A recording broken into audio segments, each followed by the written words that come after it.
Aspaldi honetan, zientzialariak pandemiaren aurkako txertoaren bila ibili gara.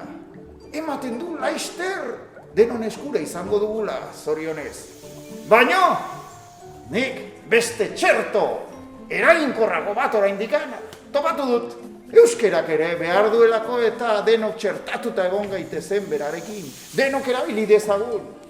Pandemia egun gogorra pasa ditugu, konfinamenduak eta guzti. Baina orduan ere, jende baten oberena ikusteko aukera izan dugu. Tamalez batzuk ezin dute eta hau biziak izan bere etxeetan, barrunbetan, eta hori laguntzera, lekitxarrok zaindu taldeak lan eta ekarpen ederra indigu. Eta gaur euskaren egunean, asko esaria, beraiei ematera gatozkizuen.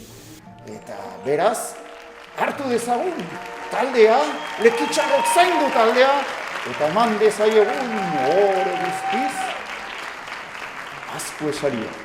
Eskerrik asko, zuen jostailuak emondu zuen dan hori, eta eskerrik asko bai ikastola eta eskolako zuen etxataldiari, eta irakasle guztiz hori gure biharra hainbeste errestiara. Momenturi txarrenetan herri modura honen ataraten jakin gendun, eta etorkizunen balore horretatik eraiki egun lekitxo. Gaur abenduak 3, euskerien zaintzan eta lekitxon zaintzan egin jozuen biharraitzik, zeuena da gure errekonozimendua. Mila esker lekitxarrok zaindu.